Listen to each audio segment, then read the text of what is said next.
This podcast is proud to be part of the TalkSPORT Fan Network. TalkSPORT. Powered by fans.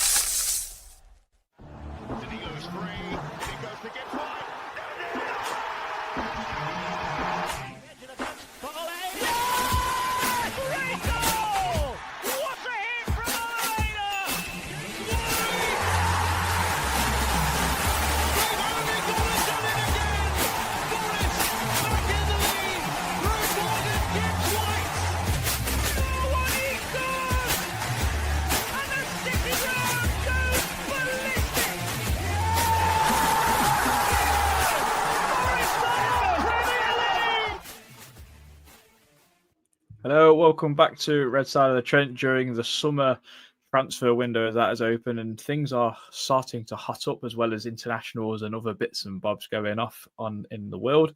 I'd like to be joined by Christian Brown and Reece Lane. Christian, how are we first of all? All good, thank you, mate. Yourself? Yeah, very good. We've got our game tomorrow as we do this podcast. So I'm looking forward to that. Reece, are you well? Yeah, I'm good, mate. Yourself? Yeah, very good, very good. Just wanted to say thank you to everyone that's been very kind with donations and everything. Thank you to Talking Reds, who sent like a little care package of cheese and crackers. I'm sure I'll be enjoying that over the next few weeks. So thank you to Richard, Greg and Stu for that. It's really, really lovely. It's nice to see that there's so many nice people in the community, and I really appreciate all the support for what me and my wife are going through. So no, it's really nice to see. But we're going to crack on with the pod. Got lots to talk about. We're going to start at the top of the show with news about Nico Williams, Christian, with his injury, and also some interest from AC Milan. There was reports that there was interest from Atalanta last January. That didn't quite happen. Now he's been upgraded to AC Milan in some respects. Yeah. Is it an upgrade or a downgrade? I think Milan are out of Europe completely this season, aren't they? No, of course, obviously they are one of the biggest clubs in the world. So it's a bit, again, it's a compliment when teams like that are in for your players, because it's obviously a sign they're doing something right. Yeah, I think like we said before, his contract needs to be sorted as a matter of priority, because this is one that we need to know pretty soon, actually, because if he isn't going to sign a new deal, then he has to be sold. There's no if, buts, and maybes about that, because we can't let a £17 million player go on a free. Obviously, it won't be that against his book value, of course. That'd be slightly different, but it's just not good practice, is it? So yeah, that's unwelcome in a sense, because obviously it seems like he's finally nailed down a position at Forest at left back. That's his role. He's fantastic this season, just gone. Would like to keep players like that at the club if we can. But yeah, as for his injury, I can't profess. I haven't seen the Wales games. I don't know. Obviously, you told me he got stretched off. That's probably not ideal. Fingers crossed it's not too serious. Yeah, I mean, Reece, do you see AC Milan as the poor as they used to be? I mean, I know they've still got that massive history. Obviously, San Siro is still a great place to go play football at, I guess, but maybe not as much as poor as you'd like to think. Not from what they used to be, mate. I mean, back when us three were growing up, they were literally one of the powerhouses, one of European football, getting to Champions League finals, winning the Champions League.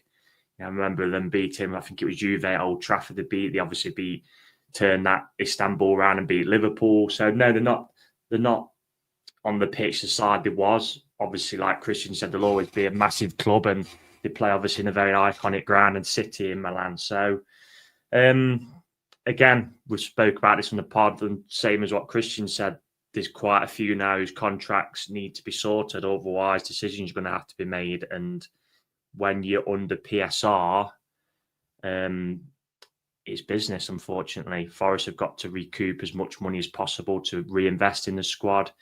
And also, I know quite a few fans have mentioned this with Hudson-Odoi on Twitter, etc., and saying, oh yeah, well, the money what's being put on the table isn't worth it, which I do agree with. So we're willing to let him go on a free. But what a lot of fans are missing is that you don't really want players who don't want to be here as well. If they obviously got their eyes on a move at the end of the season where, they think, well, I'll kind of toss this year off. And then we know what it's like on social media. The same people then be saying, well, we could have sold him. So, yeah, decisions to be made, mate. It's a big summer. I mean, every summer is big in the Premier League, because you have a bad summer for, at least a dozen sides. You could end up being in a relegation battle out of nothing. So, yeah, it's a big summer, and Nico's one of them we need to get tied down, and hopefully the injury isn't bad. I mean, he was sitting up, if you can read into anything on that, when he was wheeled off the pitch against the mighty Liechtenstein. But yeah, so hopefully it's not a bad one. But obviously his and Dominguez's injuries are not ideal if they are serious. I mean, Christian, how much would you value Nico Williams at if there was a bid to be made, and what do you think would be an acceptable one if he wanted to go? It's a good question. I mean, obviously his contract situation would mean that we wouldn't get full value for him. He's only got a year left. It's difficult because, I mean, you've seen, Ait Nouri's since one of the better left backs in the league. He's on the seat for 30 odd million. Kirkus has gone for 40 million to Liverpool. Would you put Williams in that bracket? Maybe with more contract solidity, but probably not now. I'd say if worst case scenario, he says, I'm not signing a new deal, I want to go, then I'd say at least 25 million, I reckon, for Williams. Personally. Yeah. He's on like the balance sheet. If you say we signed him for 17 million, he's basically on his balance sheet and he at 4.25 million. Yeah. So anything. Yeah. So if you say he was sold, if you got 25 million for him, let's say, then you'd be booking like a 20 million profit just over. But yeah, it's going to, with a year left, it's going to be around that figure, and that 25 million figure. You'd at least, I guess, want your money back, but we want him to sign. We want him to sign. He's nailed this position down. It's probably the reason why we're seeing Truffet, is it from Rennes, now looking like possibly going to Bournemouth. And, John Percy put the other week, he was one of our top targets, probably because he'll look at it and think, well, Nico Williams has got that shirt at the minute. Whereas if I go to Bournemouth, I'm going to be in for Kirkus, who's going to Liverpool. So, yeah. Yeah, I mean, I'd like to see Nico stay. I think he's worked so hard to actually nail down that left back spot and be a part of this team. I think it'd be brilliant for him to stay and carry on his progression, really. So, yeah, I think we're all in that camp of wanting him to sign a new deal, and I personally think he will in the end. I've got that feeling, but we'll see. Football's a funny old game; it changes very quickly every time. But we'll move swiftly on to Anthony Elanga, and interest has creeped back up. Reece from Newcastle United. They bid late last summer, 35 million. It was touted around, but we kind of was like, well, no, because we've got no time to replace him or anything. It seemed like Elanga was quite keen on the deal. That was what was reported, I think, by journalists. But he had a really good season last year. I mean, 18 goal involvements says to me that he's only improving all the time.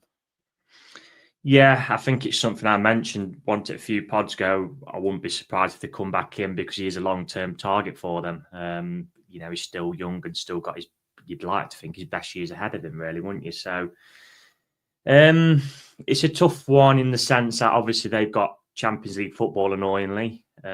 So that will attract any player who's not got Champions League football. That is the reality, unfortunately. I know he's obviously got a few friends up there. I've seen a post on Twitter where he's, chatting with Williams, obviously plays with Isak for Sweden. Bruno Guimaraes, I think he's like quite friendly with, and on about where's my invite and come join us at any time. Little cryptic clue in there from a while back. But look, he's under contract. He's got 3 years left on his contract. So if Newcastle want him, Forest dictate the terms. It's as simple as that. But if he does want to leave, which hopefully he doesn't, then in my opinion, you keep him. If he does want to leave, then you maximise the value, as we do with every player. It's as simple as that. I know fans will say, oh, you can't sell him, but if he wanted to go, do you want to keep a player who's unhappy at the club? No, not really, unfortunately. I know it's not a nice reality, but it is the reality, and yeah, we'll just see how it goes. I mean, you're going to be talking around 60 million, aren't you, for him? Because he's had another good season. We were talking 50 in the summer, and there was a period where a lot of fans were saying, "Oh, we should have sold him," which proved to be a brilliant decision from Marinakis, because you can only say he's gone up in value, and we didn't want Newcastle's casts off like Almiron. So, yeah, we'll have to see. I think that's probably one it's going to rumble on for a bit, isn't it? But it's the same with Guerhi, who Newcastle chased all last summer. don't meet the valuation, he's not going anywhere. Newcastle didn't meet the valuation last year with Gay. He stayed at Palace. So I'm sure with Mr. Marinakis at the top of the club, that'll be the exact same thing with Forest. Yeah, I mean, I've been reading as well that because of PSR, and even though Newcastle have A, got technically the richest owners in the world, and B, they qualify for the Champions League, they're still actually struggling to potentially even put that bid on the table for Forest. I mean, Christian, do you see there's a possibility where, again, like one with Elliot Anderson, where there's a bit of PSR gymnastics, that if Elanga did want to go and Newcastle were to offer the money, where you see maybe money plus someone like a Harvey Barnes who wasn't particularly a starter for them as a deal, where that could happen at all? I wouldn't entertain it, to be honest. No, I think it's not like last summer, for example, where you could have looked at that and thought, okay, they might offer something to the squads. I mean, Harvey Barnes is not in the same league as Anthony Elanga. I'm sorry, he's not. Last season, you might have made a claim for that, because obviously Barnes had a Premier League experience, whatever else, but this season Elanga's blown him out of the water completely. I mean, Reece is completely right for what he said. We should be looking at 60 as a minimum for Elanga. You know, Brentford are pushing 70 from Wemo, and he's about 5-6 years older. So, and he's completely right as well. Like, Marinakis will literally be like, "This is the price, meet it or don't." And if you want to play out in the media, fine. You want Craig Hope and that lot in on it, fine. But it'll come down to pay it or don't. I mean,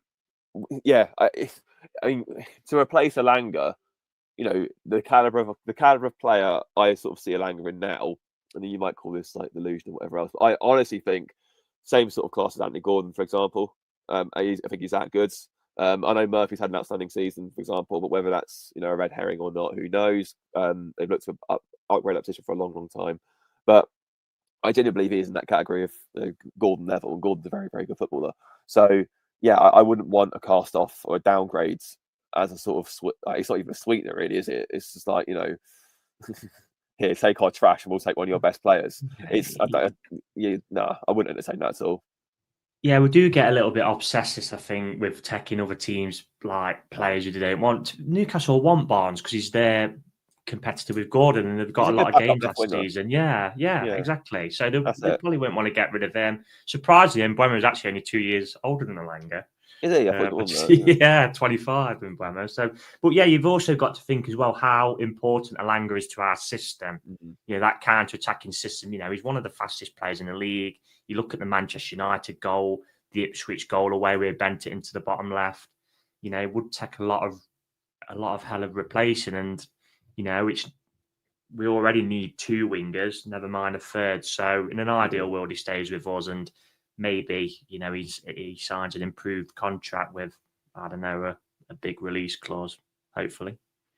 Yeah, I mean, I'm in the camp of wanting him to stay. I think towards the end of last season, he was probably one of our most valuable players, wasn't he? Like his speed and his, I think his end product improved massively. I think from when we said about giving Jota a go, I think after that it kind of just gave him that kick up the backside he really needed, and he just kicked on from there. He just got better and better and better, and he's such an entertaining player to watch. When he gets running and opens up. You get on the edge of your seat, and he's exciting to watch. And yeah, I'm intrigued to see how well he does next season. I mean, if he can push 20 goal involvements next season across not even just the Premier League, but above with European football, hopefully on the horizon, with Conference League proper, I don't see why he can't achieve those kind of numbers, because he's got every attribute on him. He got 17 this season. His first season with us, he scored 5. Last season, he scored 6. So that's 1 up. So obviously, you'd like to think he'd get a couple more goals next season. Assists, he's 2 up from the season before. So he's gone basically from 14 to 17. So like you say, Adam, the next step is 20 across the board. Definitely. Moving on, we've got, away from Forest a little bit, and it's the Crystal Palace situation with UEFA and this whole ordeal where will they not get into Europa League because of multi-club ownerships and everything, Christian? I'm not massively on this kind of stuff with football. It's too political for my liking. I feel like there's too much going on, and I get it from UEFA's point of view, because you don't want clubs who are owned by the same owners kind of I don't know, giving handouts to each other, similar to what we're doing with Olympiacos for the last few years. But obviously, Marinakis has put his shares into the blind trust thing. I don't know too much about that ordeal, but it seems like John Textor has missed the boat with that with Palace, and it seems like UEFA might come down quite hard on them. Yeah, I mean, it's a difficult one, isn't it? For what it's worth, I personally don't think anything will happen. But in saying that, I also wouldn't be shocked if they did, because I think it's looking at the statement UEFA put out. What statement it was? Sorry, the spokesperson said. I think the Guardian picked it up, and he said that we have over 300 teams like in UEFA competitions every season. They all have to comply to the rules, so it's no different.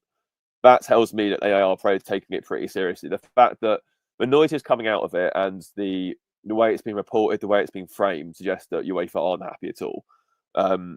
So, obviously, maybe they will come down. Who knows?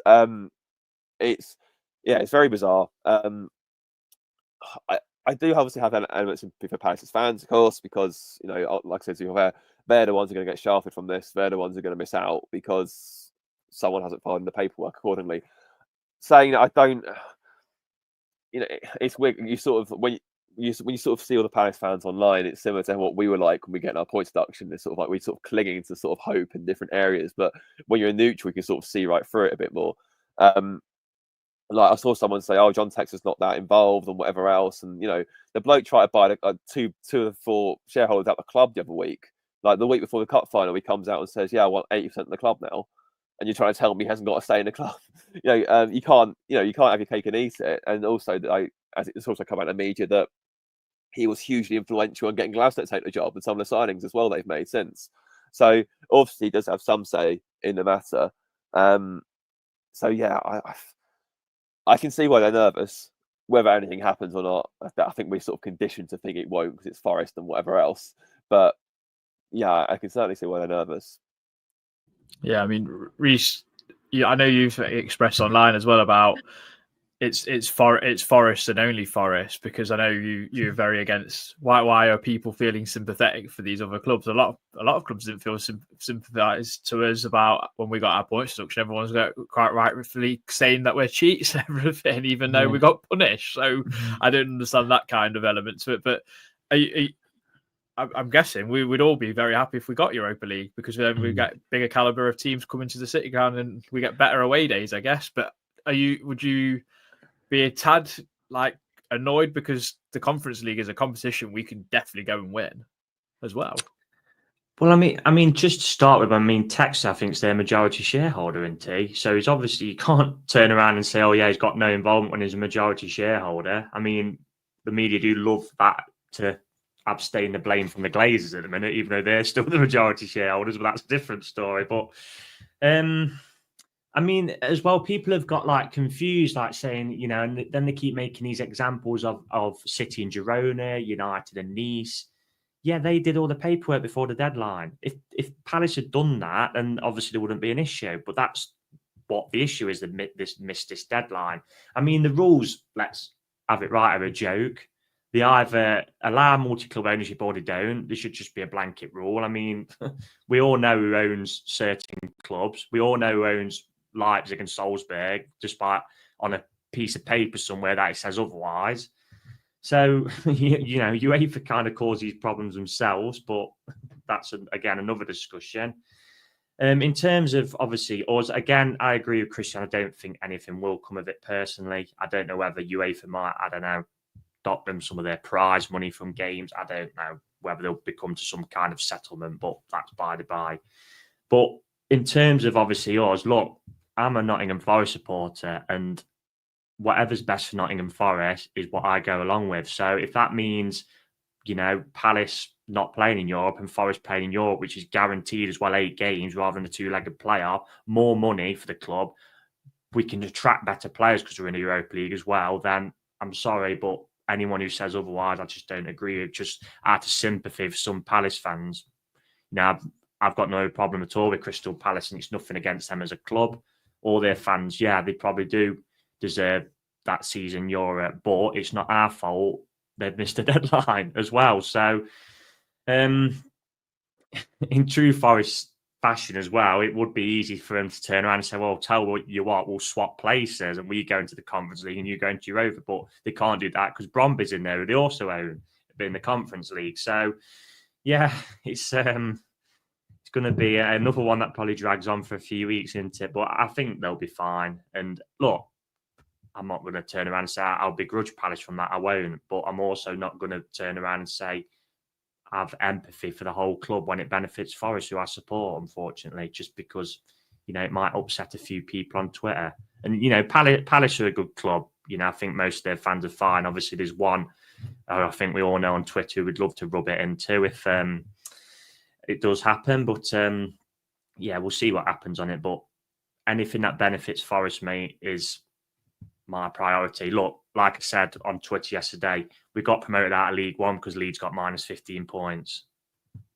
These things happen, and you have to take advantage of it. So, you can turn around and say last season we was up at the top of league because the standard Big Six, Sky Six had shocking season, but you take advantage of these things. So, we'll see what happens with it, mate. But look, if it's Conference League, then we've already kind of accepted it, haven't we? I think the thing that gets me is that you sort of said that about missing a deadline. People have gone, but Textor wants to either sell the club or buy out the club. Well, it doesn't excuse missing a deadline then, does it? Like, I think, and they also said about how, there are still 64 teams in the tournament left. It's like, I'm sorry, you are 4 games from winning it with that squad and that manager. You're not, even if you take it out, if you put in blind trust for, say, the rest of the season and set it then, at least you're there. Exactly. At least you're ready. At least you've got it there in place or whatever else. So I don't know. I just think it's just negligence. Like Lee pointed out on Twitter as well, Brighton have had to do it. Bournemouth weren't even in Europe at all. Bournemouth were prepared for this eventuality. They put this on their shares in a prime trust. They did it before deadline as well. So, and they were, at a similar-ish stage. They got, was it last 16? Was it? No, it was quarterfinals. They got, wasn't quarters, it? Lost to City. Oh, City, sorry, City. Yeah. So, they're in exactly the same boat, Bournemouth, and they follow procedure.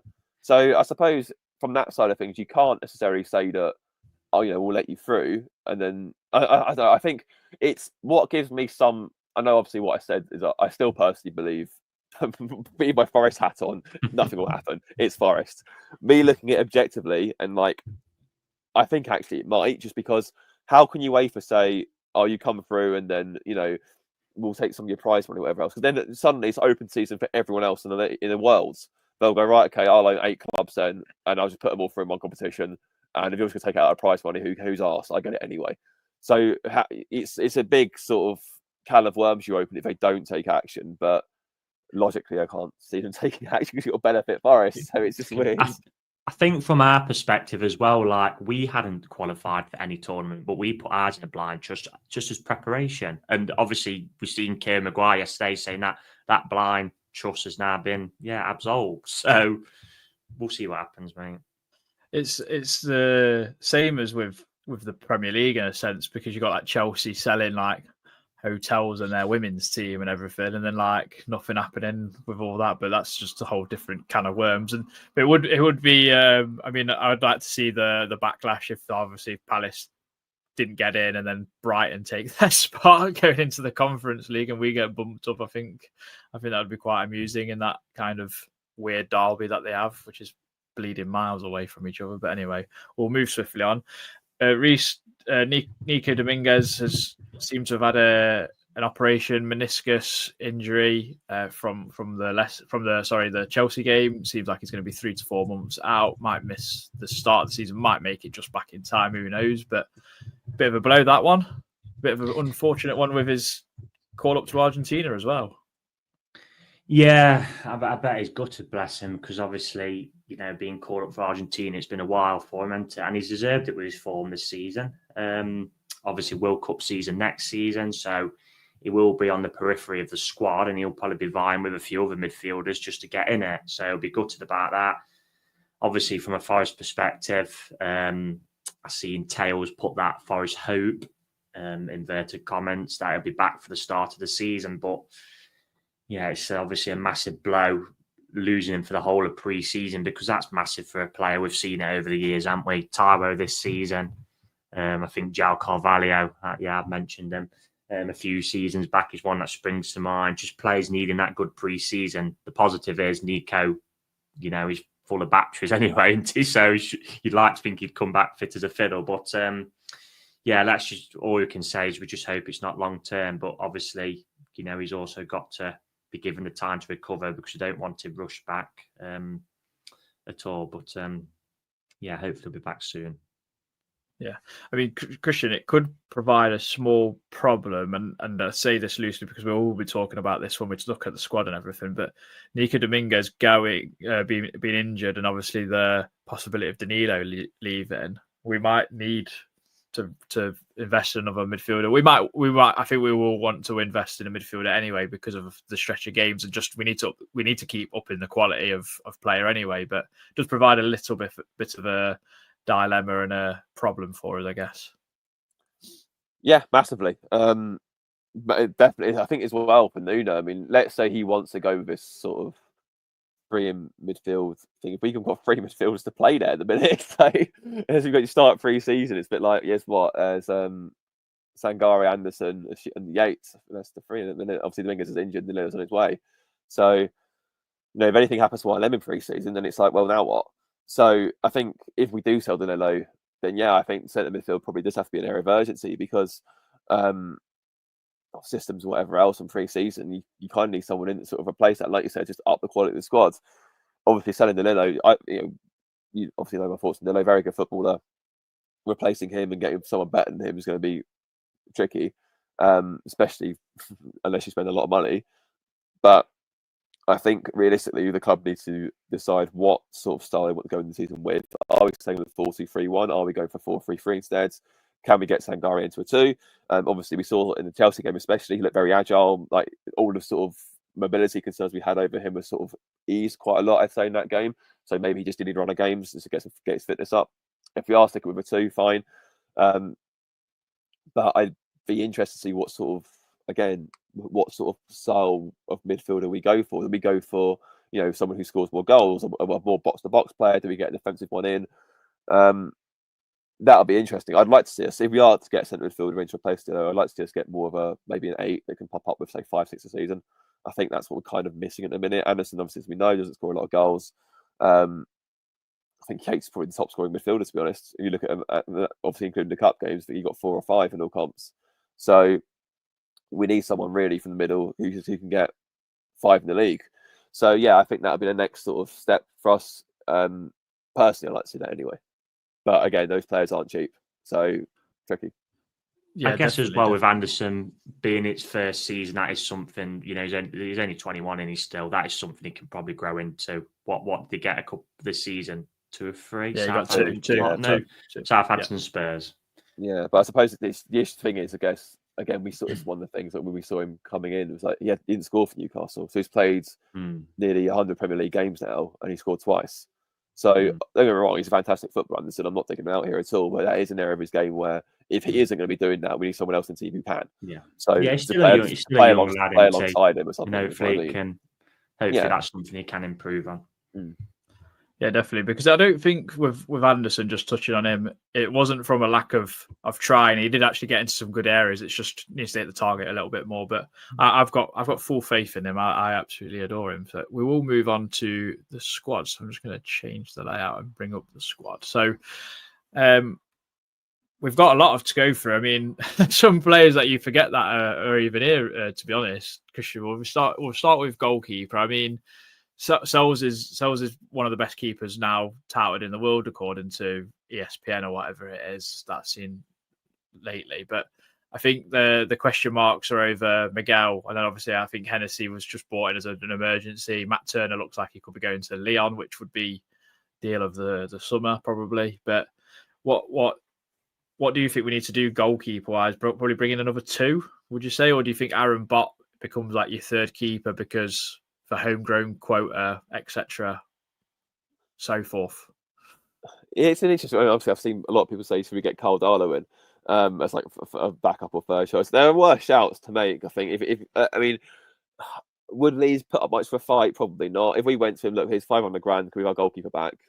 He'd probably be like, yeah, all right. It's either sit on the bench at Forest, sit on the bench at Leeds. So either way, he's not going to play. So yeah, I mean, Hennessy, I think will go. I think he'll probably be a coach. It's fine. Turner, I'll piggyback him to Leon myself if it comes to that. Honestly, I mean, please take him. Just get him gone. Miguel's an interesting one because I feel like I don't know if we're maybe too quick to write him off. Obviously, he didn't have a great game at Exeter. Made a mistake for 3 minutes of his debut, but otherwise in that Newcastle game, he looked pretty good. Saved a penalty in the shootout, and we were all relatively optimistic he'd be okay. He's not really had a lot of chances since. Obviously, at Luton, he had pretty much nothing to do.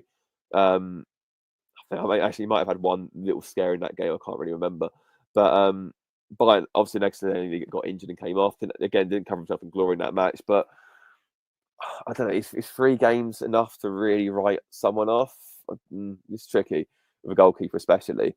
But equally, I wouldn't be surprised if we did upgrade in that position. They've got a better number 2, maybe sell Miguel to Brazil again. I don't know. He'll want to play, of course. You know, I think he's only 25, 26. But if you can get a better number 2 who maybe plays in, let's say, what's a Conference League, who can get some games in there, get some games in the cups, etc., that can maybe be a long-term number 1. Obviously, Sells is in his mid-30s. That might not be a bad shout. And obviously John Percy said that was a possibility as well, so we might look into. And we were linked with that Polish goalkeeper, I think, as well, weren't we? So, yeah, maybe that is an area we could do upgrading in. Yeah, Marcin Bulka was linked to. I mean, get the bread rolling goal. So, yeah, that would be great. Moving on to right back, Reece, Ola Aina and Eric Da Silva Moreira there. I mean, we've already spoke exclusively a lot last season on the pod about him signing a new deal. He's obviously got this extension, and those kind of talks have gone quiet, which is a bit worrying. Eric Moreira, do you think he needs a loan, or do you think we keep him around if we qualify for the Conference League and kind of get him games in that competition at all?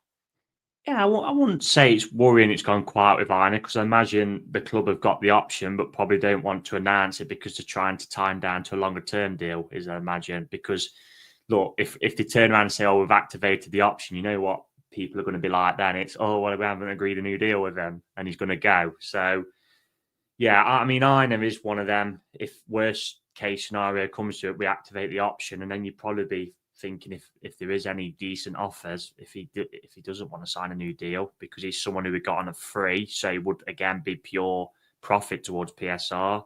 But we'll have to obviously see when that comes to it. You know, again, there's a few fans mentioned about Nico going back to right back, but as we've discussed on this pod, and me and Christian are aligned on this, it's just not the same for me at right back personally as he is at left back, where he's been absolutely tremendous. Moreira needs a loan, mate. You know, he's a young lad. I said this at the time when we signed him. He'd already played for St. Pauli. They were in the second tier of the Bundesliga then. The few times he has played in the cups, the odd times, minutes in the Premier League, I don't think he's clearly ready yet for this level. So he needs either a good loan or probably being with the under-23s, mate, playing regular football. Yeah, and we probably do need another right back, because, you know, even if Aina was to stay, if we got an injury, you know, it causes issues into this season, not having him for them few games. So, yeah, that's an area I think we could maybe do with strengthening to give Aina at least some competition. Yeah, well, we'll move to the other side now, Reece, in left back. So Nico Williams we've already spoke about. Harry Toffolo and Richards is Omar Richards is an interesting one. I mean, Toffolo would fill a homegrown quota, but he's kind of here as like, I hate to say this, it's almost like he's like a mascot, but he's not, because he is a tremendous bloke, and he to be fair, towards the end of the season, he did a really good job at left back. I thought he actually was all right, but we do need better. Yeah, and to be fair, even when he did all right, he still lost his place. And we had, let's be honest, probably Ola Aina, who was, you know, half fit, really. Like you say, Adam, top bloke, top professional. You literally can't have a bad word about Harry Toffolo. You know, what he's done off the pitch. Always, you know, at times he probably has been caught out by the level, but always 100% on the pitch. And he's probably, you know, what is he now? Maybe 31, Toffolo? 30, something like that. I don't think he's that. I think he's like 28, 29. Do you think? Okay. But he's probably wanting to, Forest might say, we'll give you another year deal, whereas someone in the Championship might say, well, we'll offer you 3 years. He'll be thinking about, going into his 30s, his family security, etc., which footballers do. We heard it this week from Jamie Ward, why he signed for Forest, because we offered him another year rather than other sides. So, he's one I think you'd shake his hand warmly and wish him the best and probably let him, be a free agent. And there'll be plenty of Championship teams who would take Harry Toffolo for sure. Omar Richards, a real shame because when we signed him, he went from Reading to Bayern Munich. Bayern Munich don't sign you from Reading if you've not got off something about you. He played a few times for them, obviously come to us with a bit of a reputation, and it's just been a disaster due to injuries, hasn't it? And to be honest, Nuno ruled the rule over him last season and didn't really take him on, went out on loan to Rio Ave. So I'd imagine there's some kind of deal done there, mate, with somebody to probably move him on. And he's going to go down in history, unfortunately. He's one of them players who's never made an appearance for us. And it's horrible for the lad, but that was a very expensive mistake, wasn't it, from whoever did the medical, not picking up that injury. So, we need a left-footed left-back, mate. I know Nico's been superb for us, but we need competition for places. And it's Nico's position at the minute, no doubt about that. But we need competition for places. And for me, that starts with a left-footed left-back.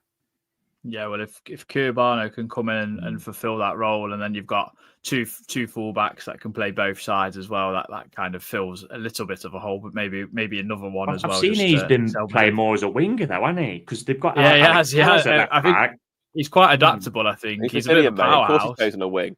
Well, that's why I've got a centre back, and he loves to bomb forward. It's just in their nature, isn't it? Unless you're Roque Junior.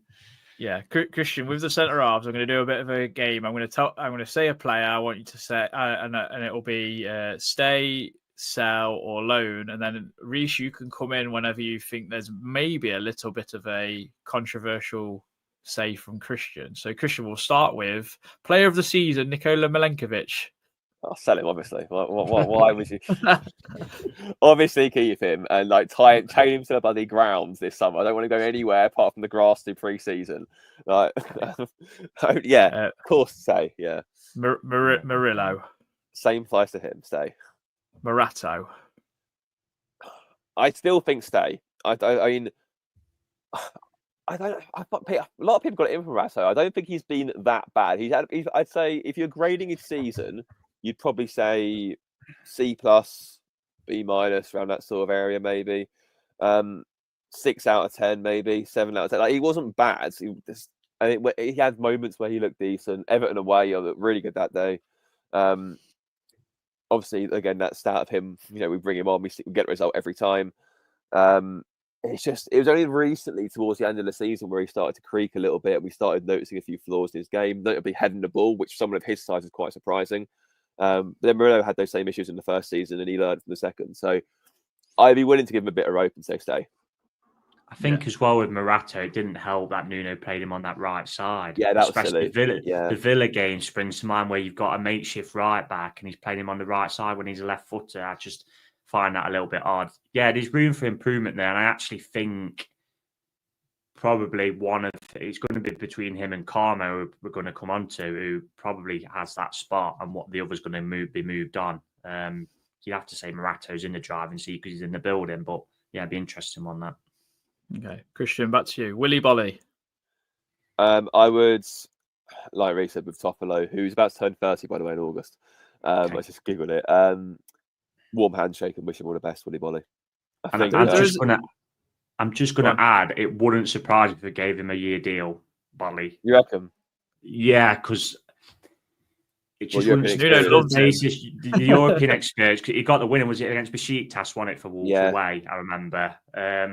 And obviously, yeah, kind of around that dressing room thing as well. Maybe, obviously, if we're putting his eggs in the Sangare basket again, helps him out a bit. So it wouldn't surprise me if we gave him a year deal, but it also wouldn't surprise me if, like Christian said, we shake hands and move on. And again, for what did it cost? $2.5 million. Oh, yeah, he's been a revelation. I think there's a rumor that there's a coaching capacity there as well in the offer, and if that might make more sense. Yeah. How old is he? About 33, 34? Yeah, something like that. He's always ready to play though, so it's fine. I still think he's probably wearing a Forest shirt at home, like ready. Probably, yeah. I'm just looking at his. Sorry, I'm just looking at his numbers. He played almost as many minutes in the League Cup as he did in the Premier League this season. Okay. So he played 100. He played the full 121 in the League Cup game against Newcastle. He played 147 minutes in the Prem, 1 start, 5 sub appearances. So, I guess it's where we see the others as well. Yeah. Well, because there's eight people there for 2 positions. You know what I mean? It's a lot of players.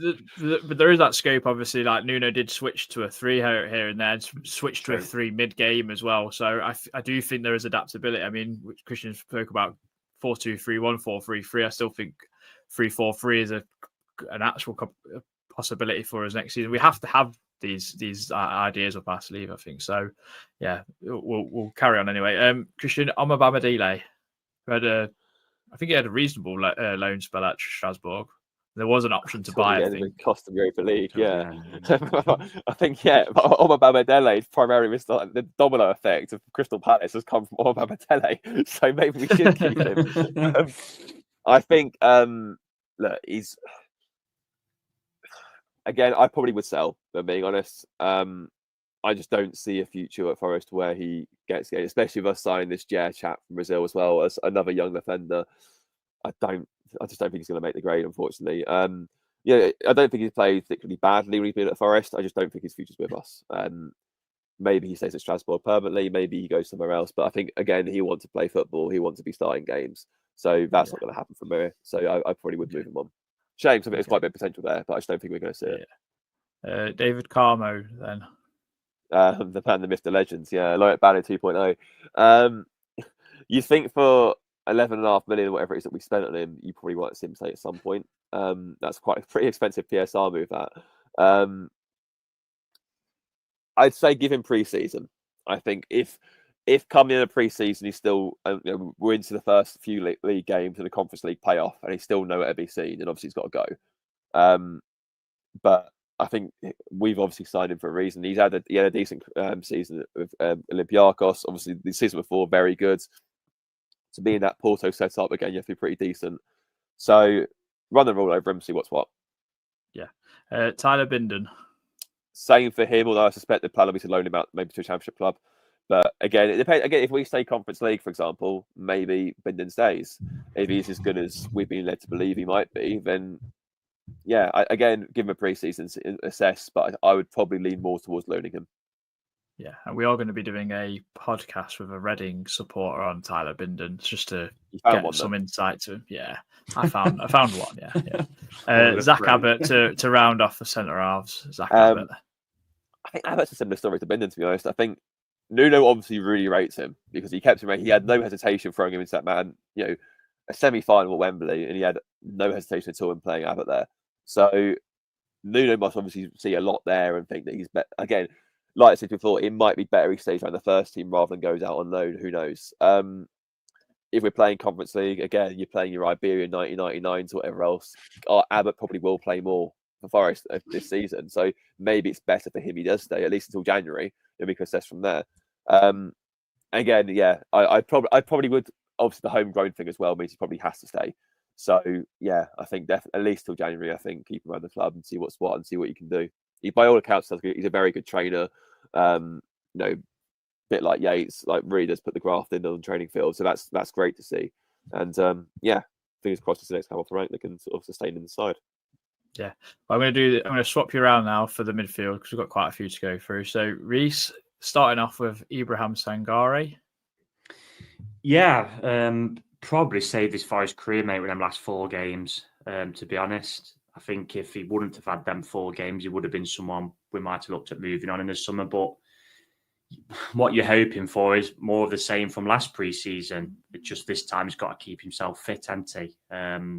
I did think that was the most agile he looked against Chelsea, so that's a positive. Maybe that might be confidence as well, because he played so well in that first half. So, yeah, I think you'd be looking at keeping him unless you got a really good offer. Yeah, Elliot Anderson. Keep, obviously. Yeah, Nico Dominguez. Yep, same again. Yates. Yep, same again. So Marco Stevenic. Never gonna waste of time, mate. Let's be honest. I think Coventry wanted him, didn't last year. That probably tells you the levels, really. So he's probably someone who's. I don't think he's had a good season at Olympiacos. Wouldn't surprise if they come back in for him. Coventry probably, a European or a Championship move for him. Just try and get your money back on him. Danilo. Yeah, well, I mean, Danilo's someone who I said this pre-season was key for his Forest career. Obviously, it looks like he's going to Lyon, but has gone a little bit quiet into the last few days. So it's one of them, mate. If he goes to Lyon, 25 million euros, it's a reasonable deal, isn't it? But if he obviously stays as well, I wouldn't mind that. But similar to Christian, we need to, because obviously you've got, Dominguez is injured, so you've basically got 3 centre mids, and 2 of them, half the fan base aren't convinced on. So you'd probably need to add at least one, like Christian said, who is going to come in and get you half a dozen goals from centre mid at number 8, and possibly another as well. So yeah, that area does definitely need strengthening.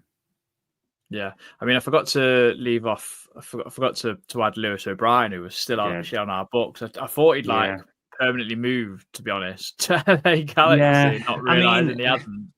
He was the type of signing when we got promoted we wanted. Had a brilliant season in the Championship before, still pretty young. Actually started his Forest career quite well. I thought it was very good in the West Ham and the Everton games. It's just obviously gone downhill ever since then, hasn't it? And he's probably going to have a lot of Championship suitors and maybe a couple from the MLS because he was over there wanted for a bit. So again, that's just about making sure you're not making a loss on him at the very least. There was a rumor that Carlos Corberán wanted him at Valencia. So yeah, that'd be a cracking move for him. It would.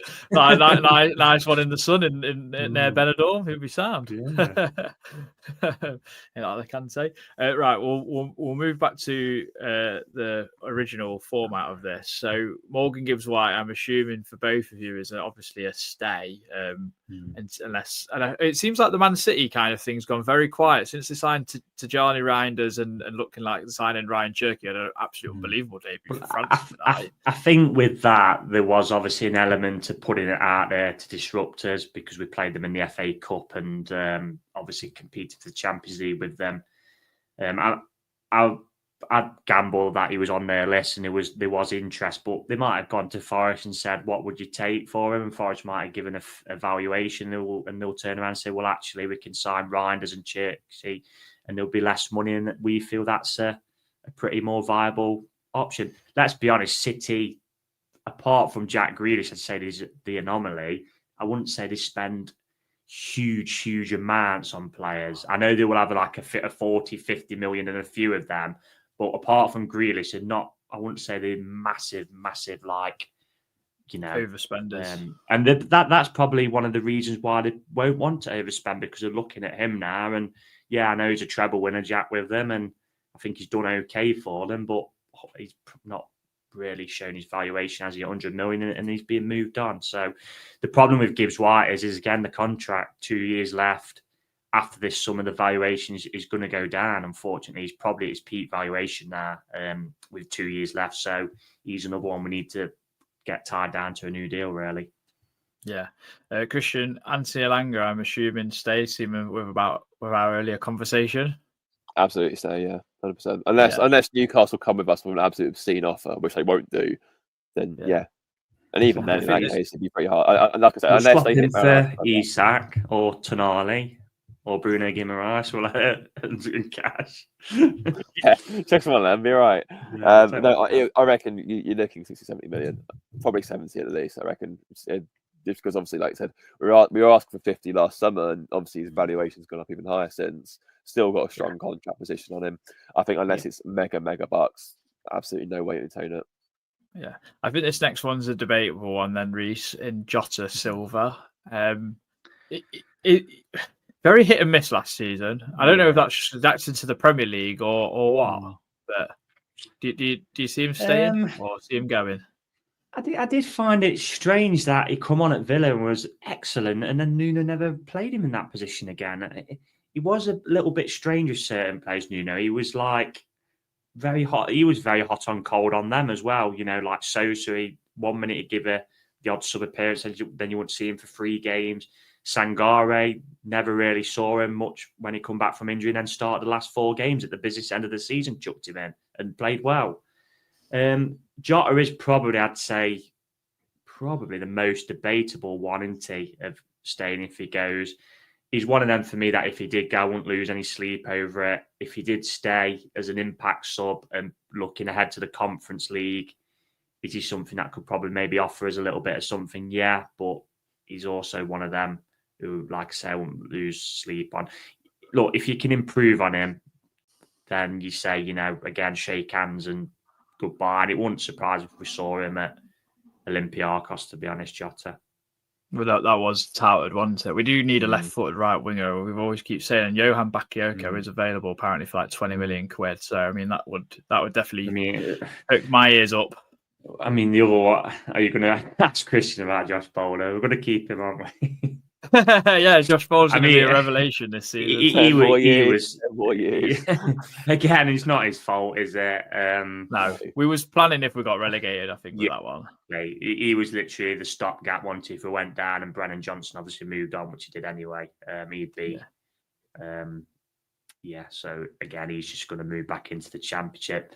To be honest, mate, maybe even top end League One, because he's not really set the Championship alight last couple of loan spells. So it wouldn't surprise me if he went to someone like maybe a Bolton or someone of that ilk. Or Blackpool, yeah. Or maybe all the teams who's come up from League One. This is not Birmingham. Wrexham, possibly. Maybe. Who's the other one? Charlton. Yeah, Charlton might be one. Someone like that, maybe. Yeah. Christian, do you have anything to say about Jota before we move on to the left-hand side? I sell them. It's a pretty easy one for me. That I think you've got to be ruthless ultimately if you want to improve. The fact that we were playing so many games, and he was just so reluctant to play him, says quite a lot. I think he's just it's the inconsistency for me because like Reece said before, you can tell him in the first 2 minutes how he's going to play, and you can't carry players like that. I'm sorry, you just can't. You can't have it where he's either going to harry down a winger or, a fullback. And get a ball in, or do you think, oh great, get on the edge of the seat because he gets stuck in, he wins headers, he throws himself about well, despite being quite small as well. Very good in the air. But you can't have it where he just starts hacking people to bits after 2 minutes and it's giving away stupid free kicks to stupid areas. I think maybe there is a way where I actually don't think he's a winger. I think he's more central, if I'm being perfectly honest. I agree. I think, because the problem with Jota as well is his defensive responsibilities. That's where I think his weaknesses. He might be all right. So maybe if we are to go 4-2-3-1, for example, play him in a 10 in the Conference League or whatever else, play him in or put him in that area more to replace Gibbs-white, for example. I mean, when we played Villa, for example, we beat him 2-1. He played there. He was very selfless in what he did in that role because he just occupied the midfielders and just ran and ran and ran. And that let Gibbs-white drop deeper and then let him pull some strings, which obviously came as a result. We've got on top of them and won the game. So maybe having his Gibbs-white's back up. That's the only way I see a world from at Forest. He has absolutely not. He can't stay as a winger. I mean, he just can't. Where did he play against Newcastle in the Cup when he? I think he was central. Right wing. When he scored, he was literally on the penalty spot, weren't he? So good finish as well. Yeah, it's a great finish. Yeah, he's one of them. If obviously you got a decent offer, whereas you've got your money back and made a bit of profit, you'd sell. But it'd be a backup one to at best, I think. Otherwise, Hudson-Odoi, Reece got to be staying, I'm sure. Yeah, obviously staying, mate. But he's got 1 year left on his deal. It needs to be sorted. And if he's not going to sign a new deal, then again you'd be looking at offers around that 20-25 million mark. Because I know the problem is there's obviously the rumour that Chelsea have got a big sell-on clause. So, we don't really know what that is. You can't help that, so it doesn't really matter anyway. No, but what I'm saying is like, then some fans will say, well, say if we got offered 20 million and Chelsea have got 50% sell on and we only get 10 million, they'll probably think, well, is it worth getting that? But like I said earlier, it's also, yeah, plus, do you want a disillusioned player, really? No. So, again, I'd like to think with even with these players, even if they sign a deal where it's like a decent release clause in, so say they sign a deal and it's a 25 million release clause. So because we've put faith into the likes of Hudson-Odoi and Ola Aina, because Aina was on the scrap heap as a free agent, it just left a bang average side at best in Torino and Serie A. Hudson-Odoi's career, let's be honest, was going pretty much nowhere after his injuries. Went to Bayer Leverkusen, didn't work out on loan. We took a chance on him. So I would hope there's a little bit of loyalty in that sense, very similar to what Alexis McAllister did at Brighton, where he signed a new deal with a release clause, which was attainable, and Liverpool took him. So at the very minimum, I'd hope that. But like I said earlier, decisions to be made. Definitely. Christian Ramon Sosa, who is, again, like Reece alluded to, hot and cold, Nuno was on with him. But actually, his underlying numbers for the amount of minutes he got is actually really, really good, like exceptionally good. So I'm surprised he didn't get more of an opportunity, weirdly. Yeah, that's the thing. I think that was the most frustrating element as well, because I think a lot of people again wrote him off after that Palace game. It wasn't even really okay. When he had the ball maybe twice, didn't do a lot with it. The ball was never played out to him. Never had a chance to run behind either. And yeah, I don't know. I mean, out of all the ones that I think might go, he's the one I look at and think it might be a case of what if, because I generally think there is a good player there. I really do believe there is a decent player in there somewhere who just needs minutes, and for whatever reason just doesn't trust him. I know obviously that report came out saying that there was a belief that Jota and Sosa need another year to sort of fully acclimatise, adapt, and whatever else. But like Reece alluded to before, these players aren't like 2021. They're in their mid-20s. They're 25, 26. They're pretty capable of playing football. Just give them the minutes. They should be trusted more.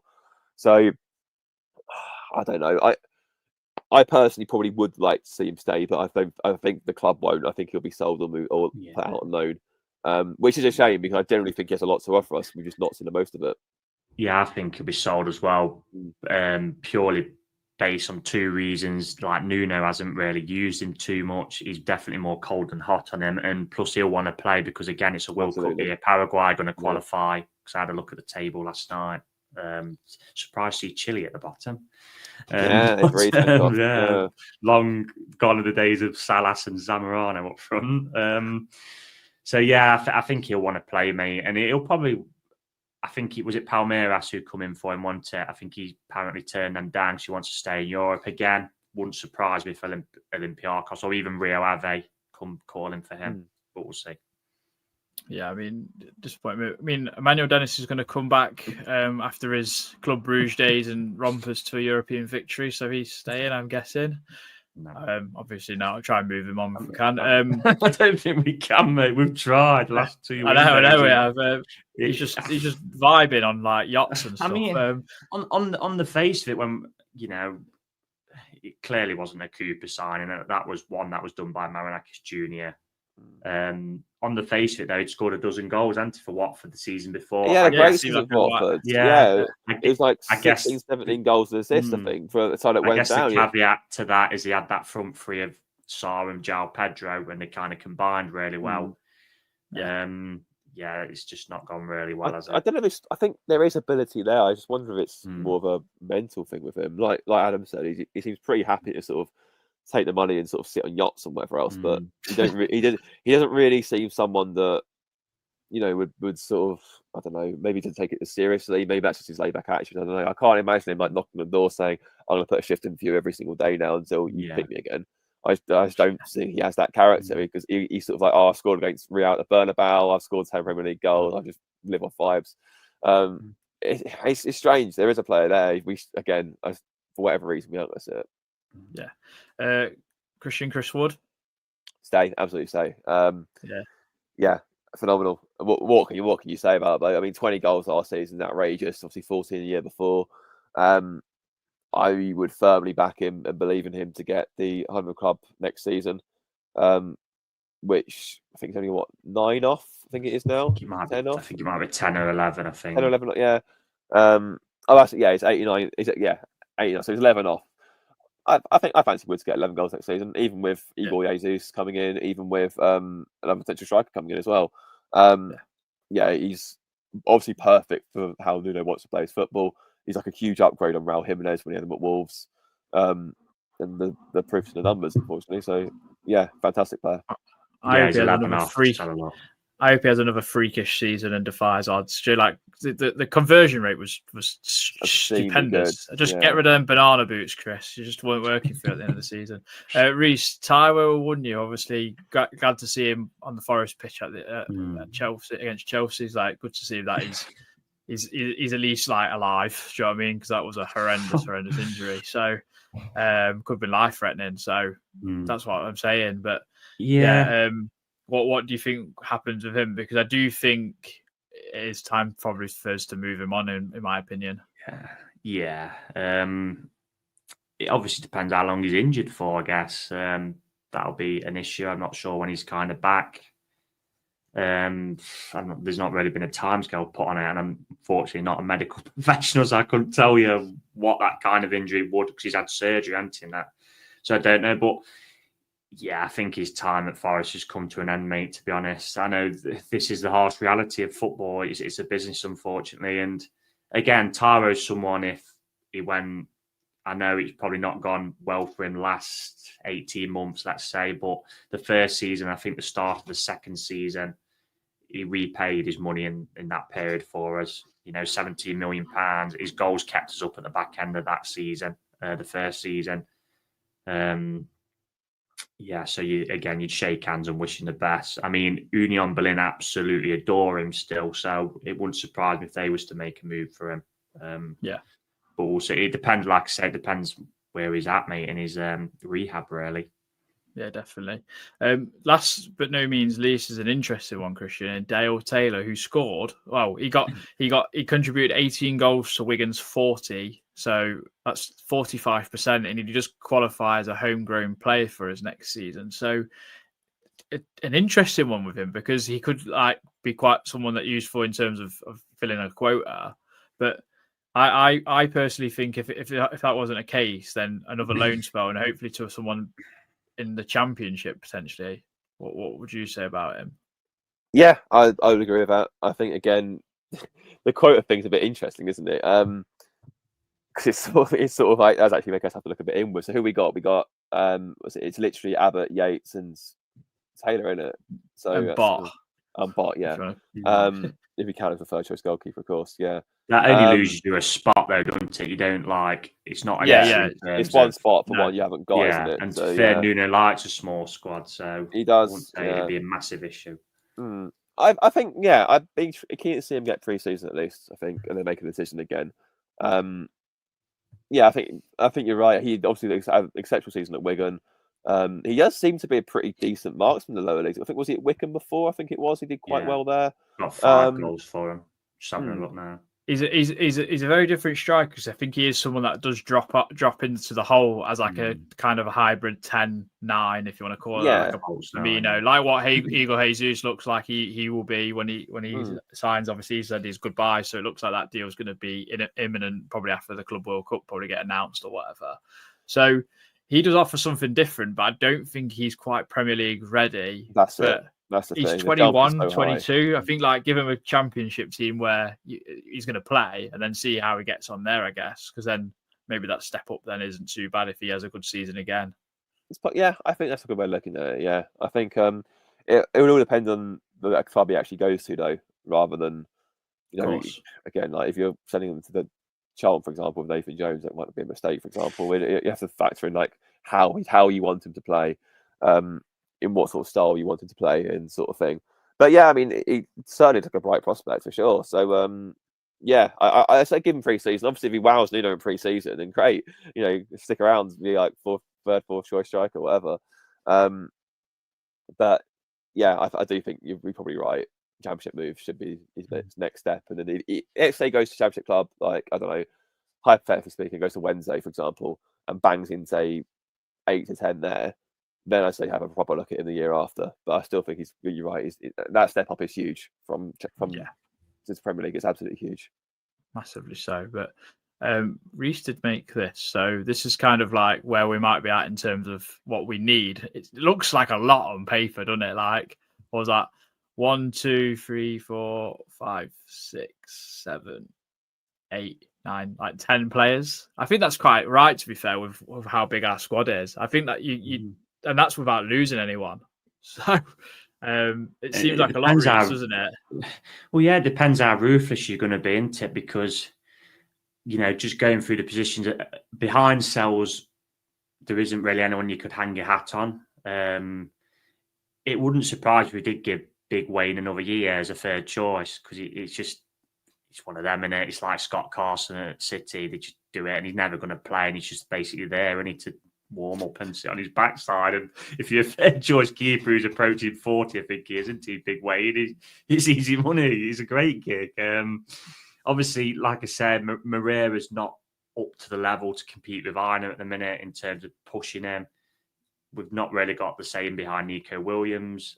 I know that sounds harsh on Toff, but it is the reality, unfortunately. Murillo and Milenkovic are your two centre-backs. Then behind them is kind of interesting where it does lie. Binden's probably the interesting one, I'd say, with obviously the reputation coming from Reading. Again, like we spoke about on Balotelli, but Nuno didn't give him a chance over the likes of Morato and Bolly, so he's probably not going to be moved on. So, you'll need backups there. The centre mid, again, we spoke about it. If Danilo goes, you've got 4 centre mids there and one's injured at the minute. So again, we've said all season we need backup. We need wingers to push Cho and Elanga, and there's also the possibility of these leaving as well. And again, behind Wood, there's nobody there, is there? So no. I know it looks a lot on paper, mate, but there isn't. I don't think there's any position where I put there personally where you can turn around and say, "Well, we don't need that player." Behind the players is the reality, unfortunately. Yeah, no, I'm in agreement with you. I think we used the least amount of players last season, and it told at the end of the season, because I think Olorano was playing through his injury still. I don't think he was 100%. I think Williams looked shattered. I think Murillo was playing through an injury. Our first team on paper, his first team on paper is good. It's just what's behind it is the issue. You look at it there. Look, you lose Morgan Gibbs-White. It's a little bit of, obviously you could play Anderson there, but if you lost Hudson-Odoi or Elanga, we saw it. We ended up playing Dominguez towards the right, which is not ideal. You lose Chris Wood, there's nobody there really you can hang your hat on. If we lost Murillo and Milenkovic, again, people are now saying, well, I'm not too sure. Morato, same with the fullbacks, same with the goalkeeper. So we need the depth. And, that I know that looks a lot on paper, but I can't argue with that. I know it's myself, but honestly, I don't think many people would argue with that at all. No. Well, if these three come in Igor Jesus, Curbano, and Jaya, you kind of solve a slight problem, but you don't know how well they're going to do. Yeah, you fill some gaps. You don't know how well they're going to perform. I think Igor Jesus is probably going to be the immediate impact, as we spoke to Sergio Santana from who writes for Botafogo. But Christian, where would you say is like the most important gap to fill? I think the wings, the flanks completely. I think both like wings and fullback. I think the issue is, you look at the Premier League, I reckon from about, in a normal season, obviously, in a normal season, we probably don't finish 7th, given our, I don't mean that disparagingly, our wage bill, the cost of assemble, total squad value, the cost to assemble the squad, etc., etc. You look at all those numbers, Forest are probably about lower mid-table side. So in a normal season, let's say the Sky 6 takes whatever, and Villa and Newcastle, so call that top 8. From about 9th down to 15th, 16th, I would include Wolves in that, but they've just lost Cunha and Nuri, so maybe not. The starting 11s for those teams, so your Brightons, your Fulhams, your Brentfords, Bournemouths, ourselves, Palace, they can all argue with each other and say we've got the best starting 11 for this sort of region. What determines your position in a normal season will be your depth. And that's why it's so important that we do get this issue sorted, because I think, if anything, when you see it like that, it sort of highlights just how good a job Nuno's done, really, and how good the players have been. And no wonder why they're knackered towards the end. Again, you can sort of say that with a bit of a sort of clearer focus. We can sort of take a step back away from it all, like obviously running through the red zone and whatever else. But that is a difference. Like, ultimately, because you can't expect your players to play every single minute of every single game. It doesn't happen. Obviously, you want to see your best players on the pitch as much as possible, but they are going to need rest. They are going to need like games where they're rested and whatever else and drops or whatever else. So it's so vital we get a depth sorted. I would say those two areas, and probably that's the latter half. You say your striker, because if you aren't scoring goals, I mean, we saw how crucial Wood was. Obviously, I think his conversion rate was outrageous. He was performing at like elite striker level. So obviously, anyone compared to that is going to be like null and void. But if he's 33, 34 now, Woody, he's not gonna. He's gonna pick up injuries. He is gonna not be able to play 2-3 games a week, sort of thing. So you're gonna need better options there to sort of help him out and make sure that you still get the best out of him when he is. So yeah, I'd say the wings and that striker position personally. The prime example was the Villa game when they made 8 changes and their side still looked as strong as That's what you kind of want to make. Yeah. 5, say half a dozen changes and think, well, that looks still pretty strong. Yeah. Whereas if you made half a dozen changes to our side, you'd see, a few gaping holes, wouldn't you? But I'm not sure about that. You saw it in the cup games, didn't you? Yeah. Well, we ended up playing, no disrespect to Zach Abbott, a lad who's not played all season at right back. Yeah. I mean, it's going to be an exciting window. I think there's going to be lots of links, lots of players thrown caution to the wind as such, with agents and Fabrizio Romano doing Romano things and everything else. So I'm really looking forward to it. Obviously, it's going to be about stepping stones and progression of our squad. I'm excited for it. I think the fixtures are out not too long, actually, weirdly enough. Like I in think a week it's or so. A week on Wednesday, 18th, I think. Yeah, it's mad. And then we've obviously got the draw on August the 4th for the Conference League of the 2 teams that we could potentially face.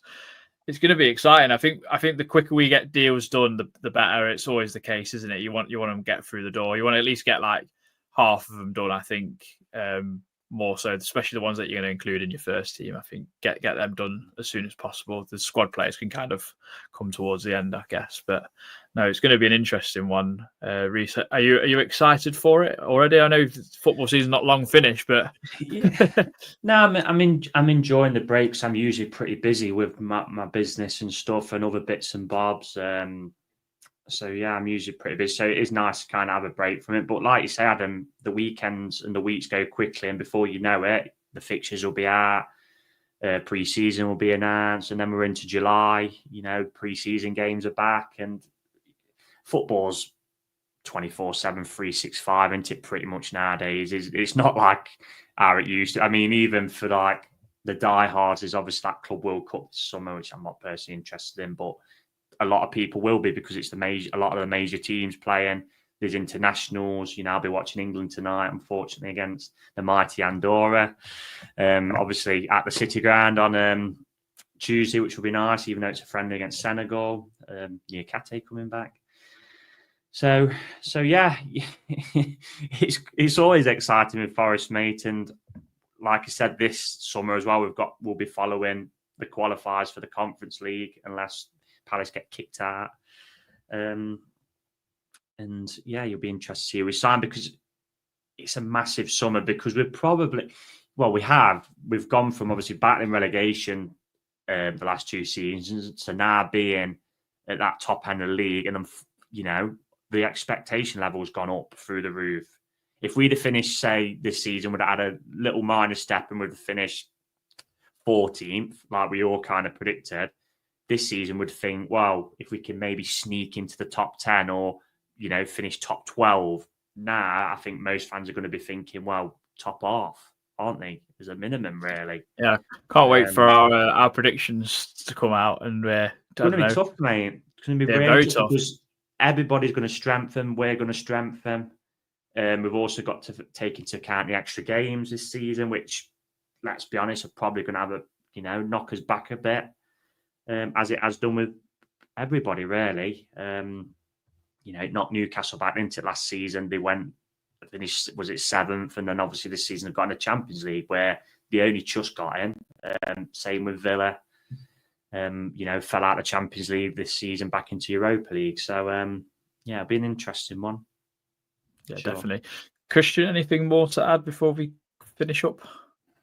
No, I don't think so. I think it's just, like we said, it's never boring with Forest. There's always something going on. Like, you sort of think you can relax, and suddenly it comes out that, we might be signing 3 Brazilians from one club, and then it turns out that actually only one of them's done, and one of them going to Brighton, and then there's the other one who's sort of left in limbo.